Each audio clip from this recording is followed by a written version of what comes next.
2026년 국제사회를 뒤흔든 충격적인 소식이 전해졌습니다. 미군이 베네수엘라를 공습해 니콜라스 마두로 대통령을 검거했다는 뉴스였죠. 이 거대한 사건의 한가운데에는 언제나 그랬듯이 검은 황금 석유가 있었습니다. 여러분, 베네수엘라 하면 무엇이 떠오르시나요? 미녀의 나라? 맞습니다. 하지만 동시에 세계 제일의 석유 부국이기도 합니다. 데이터를 보면 베네수엘라에 확인된 원유 매장량은 약 3,030억 배럴에 달합니다. 이게 얼마나 엄청난 양이냐면은 우리가 흔히 석유 왕국으로 알고 있는 사우디아라비아보다도 훨씬 많은 양입니다. 상식적으로 이 나라는 세계에서 가장 부유한 국가 중 하나여야 합니다. 국민들은 풍요를 누리고 국가는 막강한 영향력을 행사해야 하죠. 하지만 현실은 어떤가요? 경제는 완전히 파탄났고 수백만 명의 국민들은 굶주림을 피해 나라를 떠나고 있습니다. 한때 남미에서 가장 잘 살았던 이 나라는 이제 실패의 상징이 되어버렸습니다. 세계에서 가장 부유해야 할 나라가 왜 가장 비참한 나라가 되었을까요? 이것이 바로 오늘 우리가 파헤쳐볼 지상 최대의 파라독스입니다. 이 이야기는 단순히 한 국가의 경제 붕괴에 대한 보고서가 아닙니다. 풍요로운 자원이 어떻게 한 나라를 파멸로 이끄는 저주가 되었는지 그 뒤에 숨겨진 지정학적 암투와 치명적인 정책 실패의 민낯을 파헤치는 한편의 추리극입니다. 우리는 그 누구도 말해주지 않았던 진실의 조각들을 맞춰 나갈 것입니다. 베네수엘라의 비극은 과연 어디서부터 시작된 걸까요? 비극의 첫 번째 단서는 역설적이게도 그들이 가진 축복, 바로 석유 그 자체에 숨어 있습니다. 자, 모든 석유가 똑같은 석유일까요? 당연히 아닙니다. 우리가 흔히 생각하는 중동의 사우디아라비아 석유는 가볍고 흐름이 좋아 경질유라고 불립니다. 정제도 쉽고 값도 비싸죠. 하지만 베네수엘라의 석유는 정반대입니다. 대부분이 오리노코 벨트 지역에 묻혀 있는데 이건 초중진류라고 불립니다. 이게 어느 정도냐면 상권에서는 거의 아스팔트나 끈적한 타르에 가깝습니다. 한번 상상해보세요. 이 끈적한 덩어리를 어떻게 땅속에서 뽑아내고 수천 킬로미터의 파이프라인으로 옮길 수 있을까요? 여기서부터 베네수엘라의 비극이 싹트기 시작합니다. 이 석유를 제대로 된 상품으로 만들려면 최소 3개의 아주 비싼 관문을 통과해야 합니다. 첫째, 채굴 자체가 어렵습니다. 너무 끈적해서 그냥은 잘 나오지 않으니 보통 고온의 증기를 땅속에 주입해서 원유를 묽게 만들어 뽑아 올려야 합니다. 당연히 엄청난 에너지와 비용이 들어가죠. 둘째, 운송의 문제입니다. 파이프라인으로 이 아스팔트 같은 원유를 보내려면 어떻게 해야 할까요? 무언가를 섞어서 묽게 만들어야 합니다. 이때 들어가는 것이 바로 희석제입니다. 주로 나프타 같은 가벼운 오일을 섞어서 겨우 파이프라인을 통과할 수 있는 상태로 만드는 거죠. 이 희석제는 베네수엘라 석유 산업의 생명수나 다름없습니다. 그런데 아이러니하게도 베네수엘라는 이 희석제를 대부분 수입에 의존해야 했습니다. 특히 어디서 많이 사왔을까요? 바로 미국입니다. 셋째, 정제 과정이 복잡하고 비쌉니다. 초중진류는 유황 같은 불순물이 많아서 이걸 휘발유나 경유로 만들려면 훨씬 더 복잡하고 고도화된 정제 시설이 필요합니다. 결국 베네수엘라의 석유는 처음부터 막대한 초기 투자와 고도의 기술, 그리고 안정적인 국제관계가 전제되어야만 황금알을 낳는 거위였던 셈입니다. 자, 이제 그림이 좀 그려지시나요? 이 지질학적 특성이 어떻게 외부 충격의 치명적인 약점이 되었을까요? 미국은 바로 이 지점을 정확히 파고들었습니다. 미국의 경제 제재는 여러 가지가 있었지만 가장 치명타가 된 것 중 하나가 바로 이 희석제 수출을 막아버린 겁니다. 생명수 공급이 끊긴 거죠. 희석제가 없으니 오리노코 벨트에서 채굴한 초중진류를 섞을 수가 없고 파이프라인으로 운반할 수도 없게 된 겁니다. 아무리 땅속에 석유가 많아도 그림의 떡이 돼버린 거죠. 실제로 미국의 제재 이후 베네수엘라의 원유 생산량은 급격히 곤두박질 쳤습니다. 결국 베네수엘라가 가진 압도적인 양의 석유는 축복인 동시에 스스로의 발목을 잡는 족쇄였습니다. 고비용 구조와 특정 기술, 그리고 희석제 수입이라는 약점을 처음부터 안고 있었던 겁니다. 외부의 충격이 이 약점을 건드리자 거대한 거인이 힘없이 무너져 내리기 시작한 거죠. 하지만 이 외부 충격만이 문제의 전부였을까요? 모든 붕괴는 내부에서부터 시작되는 법입니다. 외부 제재가 결정타였다면 붕괴의 씨앗은 이미 베네수엘라 내부에서 자라고 있었습니다. 거대한 거인이 스스로 무너져 내린 비극, 그 중심에는 바로 베네수엘라의 심장이자 모든 부의 원천이었던 국영석유 회사 PDVSA가 있었습니다. 원래 PDVSA는 어떤 회사였을까요? 1990년대까지만 해도 PDVSA는 세계적인 경쟁력을 갖춘 남미에서 가장 유능한 기업 중 하나로 평가받았습니다. 기술력, 인재, 경영 시스템 모든 면에서 최고 수준이었죠. 하지만 1999년 우고 차베스가 대통령이 되면서 모든 것이 바뀌기 시작합니다. 차베스에게 PDVSA는 국가의 미래를 위한 성장 동력이 아니었습니다. 그의 눈에 PDVSA는 자신의 볼리바르 혁명을 뒷받침할 거대한 현금 인출기, 그 이상도 이하도 아니었죠. 석유를 팔아 벌어들인 막대한 돈은 석유 시설에 재투자되지 않았습니다. 대신 미션이라 불리는 대중적 인기를 얻기 위한 복지 정책과 쿠바 같은 정치적 동맹국을 지원하는 데 몽땅 쏟아부어졌습니다.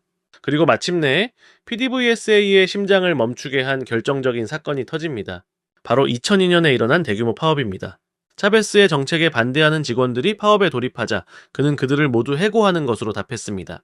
숫자로 보면은 무려 2만 명에 가까운 숙련된 엔지니어, 지질학자, 경영 전문가들이 하루아침에 거리로 내쫓겼습니다. 이게 얼마나 끔찍한 결정이었는지 아시나요?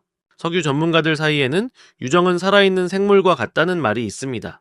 끊임없이 압력을 조절하고 상태를 파악하며 전문적으로 관리해야만 최적의 생산량을 유지할 수 있다는 뜻입니다. 그런데 수십 년간 유정을 돌봐온 의사와 간호사를 모두 쫓아내고 그 자리를 석유에 대해 아무것도 모르는 군인이나 정치적 충성파들로 채워버린 겁니다. 결과는 어땠을까요? 예상대로였습니다. 전문적 관리가 사라진 유정들은 빠르게 병들어갔습니다. 생산량은 급격히 꼬꾸라졌죠? 실제로 데이터를 보면 차베스 집권 이전 한때 하루 350만 배럴에 육박했던 원유 생산량은 계속해서 감소했고 마두로 정권을 거치며 100만 배럴 이하로 추락했습니다. 2020년에는 40만 배럴 아래까지 떨어지며 70여 년 만에 최저치를 기록하기도 했습니다. 더 심각한 문제는 돈이 되는 일은 뭐든 했다는 겁니다. PDVSA는 석유 회사가 아니라 사실상 정부의 모든 자비를 처리하는 만능 해결사로 전락했습니다. 심지어 상한 우유를 수입해 유통하는 일까지 벌였습니다. 부패는 암세포처럼 퍼져나갔고 회사는 속부터 썩어 문드러졌습니다. 한번 상상해보세요. 세계 최고의 심장 전문 병원이 하루아침에 원장부터 전문의까지 모두 쫓겨나고 그 자리를 충성심만 내세우는 비전문가들이 차지한 겁니다. 그리고 병원 수입은 시설 개선이나 의료기술 개발이 아닌 병원장의 인기를 위한 온갖 행사에 탕진됩니다. 그 병원이 과연 제대로 환자를 살릴 수 있을까요? PDVSA에 벌어진 일이 바로 이것과 똑같았습니다. 결국 국제 유가가 하늘 높은 줄 모르고 치솟던 시절 흥청망청 잔치를 벌이며 벌어들인 돈을 미래를 위해 저축하거나 낡은 시설에 재투자하지 않은 결과는 치명적이었습니다. 유가가 폭락하고 미국의 제재가 시작되자 이미 내부부터 골마 터져 있던 PDVSA는 외부의 충격을 전혀 견뎌낼 힘이 없었습니다. 이렇게 베네수엘라는 스스로 자신의 심장을 멈추게 만들었습니다. 하지만 이 비극적인 붕괴를 그저 한 국가의 정책 실패로만 볼 수 있을까요? 아니면 이 거인의 몰락을 지켜보며 자신들의 이익을 계산하던 보이지 않는 손들이 있었던 걸까요? 맞습니다. 베네수엘라는 단순히 스스로 무너진 것이 아닙니다. 이곳은 미국, 중국, 러시아라는 거인들이 자신들의 이익을 위해 치밀한 수 싸움을 벌이는 거대한 지정학적 체스판이었습니다. 자, 이 게임의 플레이어들을 한 명씩 살펴보죠. 먼저 베네수엘라의 구원투수처럼 등장했던 중국과 러시아입니다. 미국의 경제 제재로 돈줄이 마르고 국제사회에서 고립되자 차베스와 마두로 정권은 동쪽으로 손을 내밀었습니다. 중국과 러시아는 이 기회를 놓치지 않았죠. 그들은 수십억, 수백억 달러에 달하는 막대한 자금을 빌려주며 베네수엘라의 숨통을 틔워주는 듯 했습니다. 실제로 중국은 지난 10수년간 약 700억 달러 이상의 차관을 제공한 것으로 알려졌습니다. 러시아 역시 국영 석유회사 로스네프트를 앞세워 PDVSA에 수십억 달러를 쏟아부었죠. 하지만 세상에 공짜 식사는 없었습니다. 이 계약의 핵심에는 석유담보대출이라는 교묘한 조건이 숨어 있었습니다. 이게 무슨 말이냐면 돈을 빌려주는 대신 앞으로 생산할 석유를 헐값에 넘겨받는 계약입니다. 한번 상상해보세요. 당장 현금이 급해서 미래에 수확할 사과 수백만 상자를 헐값에 팔아넘긴 농부와 같습니다.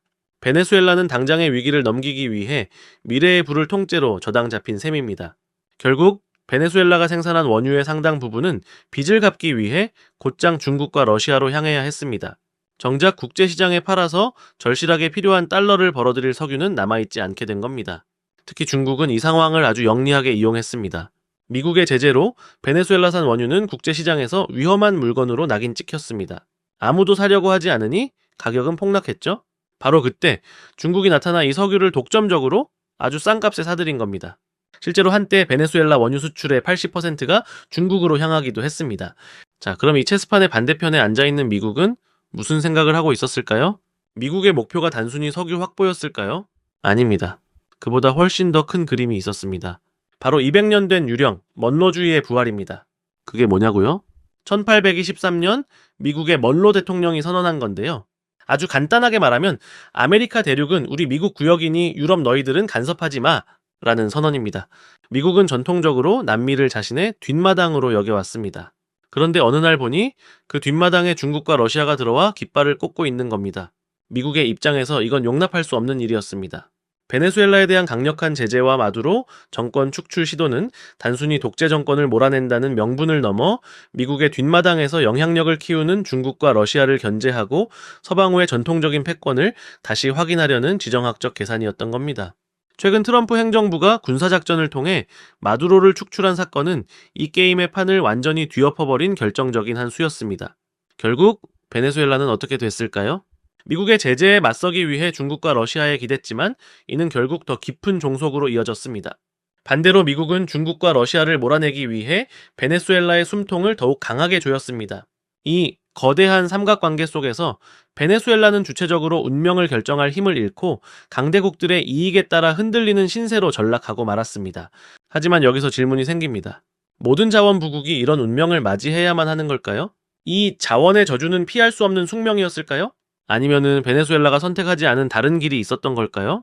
실제로 비슷한 시기에 석유를 발견하고도 완전히 다른 길을 걸어 세계에서 가장 부유하고 안정적인 나라가 된 곳이 있습니다. 바로 노르웨이입니다. 베네수엘라가 1920년대부터 석유를 본격적으로 생산한 것에 비해 노르웨이가 북해에서 유전을 발견한 것은 1960년대 후반으로 훨씬 늦습니다.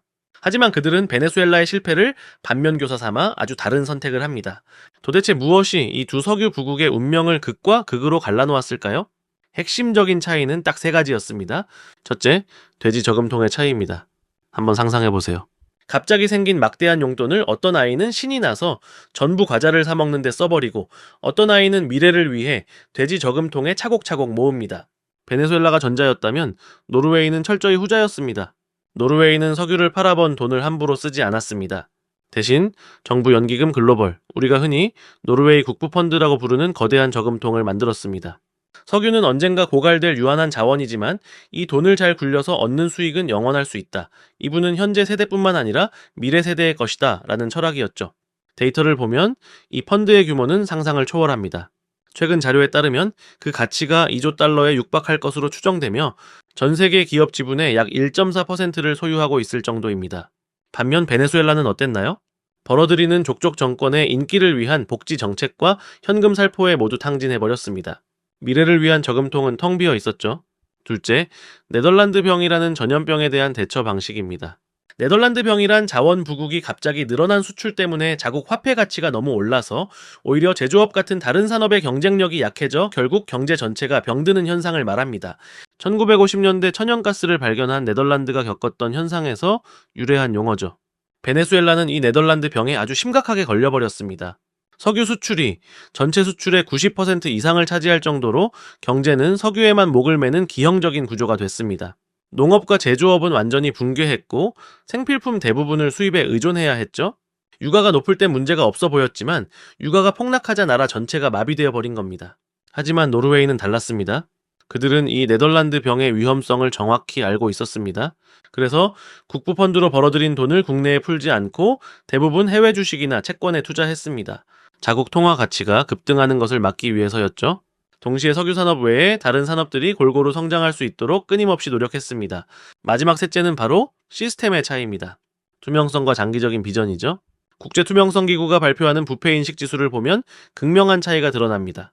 최근 자료를 보면 노르웨이는 항상 세계 최상위권의 청렴 국가로 평가받습니다.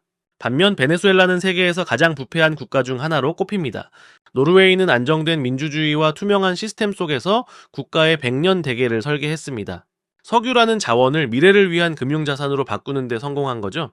하지만 베네수엘라는 부패한 독자의 정권에서 단기적인 정치적 이익을 위해 국가의 미래를 약탈적으로 사용했습니다. 결국 자원의 저주는 숙명이 아니었습니다. 그것은 리더십과 제도의 부재가 낳은 명백한 인재였습니다. 똑같은 축복을 손에 쥐고도 한 나라는 현명한 투자로 풍요로운 미래를 열었고 다른 한 나라는 탐욕과 실책으로 파멸의 길을 걸었습니다. 모두가 떠나고 폐허가 된 베네수엘라? 하지만 이 절망의 땅을 100년 넘게 묵묵히 지켜온 유일한 미국 석유 회사가 있습니다. 바로 쉐브론입니다. 그들은 어떻게 차베스의 국유화와 미국의 혹독한 제재 속에서도 살아남아 마두로가 축출된 지금 최대의 수혜주로 떠오를 수 있었을까요? 쉐브론의 생존 전략은 한마디로 존버, 즉 끈기와 인내였습니다. 다른 기업들이 차베스의 국유화 조치에 반발해 자산을 헐값에 넘기고 떠날 때 쉐브론은 달랐습니다. 그들은 국영석유 회사와의 합작 투자 지분을 줄이는 굴욕을 감수하면서도 베네수엘라에 남는 길을 택했습니다. 왜 그랬을까요? 그들은 알고 있었던 겁니다. 정치 권력은 유한하지만 땅 속의 석유는 사라지지 않는다는 사실을 말이죠. 그들의 인내는 혹독한 시련을 견뎌야 했습니다. 미국의 제재가 강화되면서 석유 생산과 수출이 사실상 막혔을 때도 쉐브론은 최소한의 인력만 남겨 시설이 완전히 망가지지 않도록 유지, 보수하는 데 집중했습니다. 언젠가 다시 기회가 올 것이라는 믿음 하나로 버틴 겁니다. 그리고 2026년 마두로 정권이 무너지자 그들의 기나긴 기다림은 마침내 보상받기 시작했습니다. 미국 정부는 베네수엘라 석유 산업 재건의 선봉장으로 유일하게 현지에 남아있던 쉐브론을 선택했습니다. 쉐브론에게 베네수엘라에서의 석유 생산과 수출을 늘릴 수 있는 확대된 라이선스를 발급하며 사실상 독점적인 지위를 부여한 겁니다. 현재 베네수엘라에서 운영되는 유일한 미국 석유 회사가 바로 쉐브론입니다. 하지만 여러분, 이게 과연 해피엔딩일까요? 잿더미 속에서 황금을 다시 캐내는 작업은 이제부터가 진짜 시작입니다. 그들의 가장 큰 문제는 바로 돈입니다. 완전히 붕괴된 석유 인프라를 과거 수준으로 되돌리는 데는 천문학적인 비용이 필요합니다. 어느 정도일까요?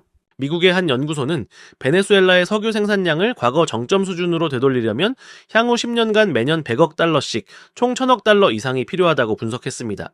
우리 돈으로 140조 원이 훌쩍 넘는 어마어마한 금액입니다. 수십 년간 방치되어 녹슬고 낡아빠진 파이프라인, 발전소, 정제시설을 모두 복구해야 합니다. 두 번째 문제는 시간입니다.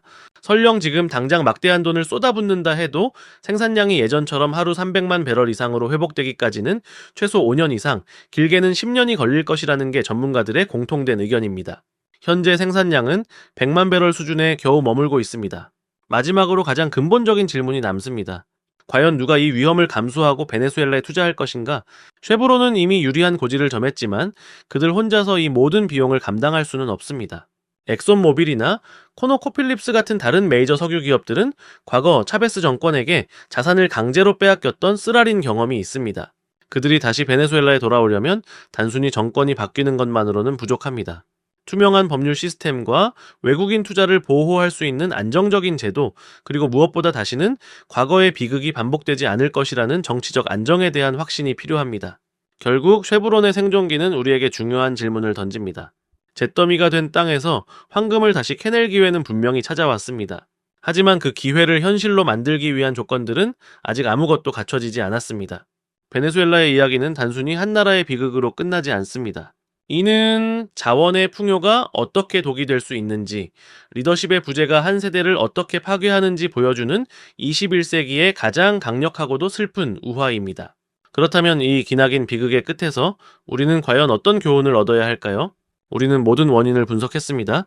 끈적한 초중진류의 지질학적 한계부터 국가의 심장을 멈추게 한 PDVSA의 붕괴, 그리고 강대국들의 냉혹한 지정학 게임까지. 하지만 진정한 해결책은 어디에 있을까요? 아마도 그 길은 명확하지만 걷기에는 너무나도 험난할 겁니다. 첫째는 석유 중독에서의 탈출, 즉 산업 다각화입니다. 석유 하나에 국가의 모든 명운을 거는 경제 구조를 근본적으로 바꿔야 합니다. 하지만 수십 년간 이어진 의존성을 끊어내는 것은 엄청난 고통과 시간을 요구합니다. 둘째는 국제사회의 감시 아래 투명한 거버넌스를 구축하는 것입니다. 부패를 막고 예측 가능한 법과 제도를 만들어야만 쉐브론을 넘어선 새로운 해외 투자를 유치하고 무너진 산업을 재건할 수 있습니다. 자, 이제 이 질문은 우리 자신에게로 향합니다. 만약 여러분의 나라에서 어느 날 갑자기 상상도 못할 엄청난 부를 발견한다면 어떨까요? 과연 우리는 그 축복을 감당할 수 있을까요? 자원의 저주를 피할 수 있는 지혜와 시스템을 우리는 갖추고 있습니까? 베네수엘라의 비극은 우리에게 묻고 있습니다. 진정한 부는 땅속에 묻힌 자원이 아니라 그 축복을 현명하게 관리하고 미래를 위해 투자할 수 있는 투명한 시스템과 리더십이라는 것을요. 이 질문에 대한 답을 끊임없이 고민하는 것, 그것이 베네수엘라의 눈물로부터 우리가 얻어야 할 가장 중요한 교훈일 것입니다.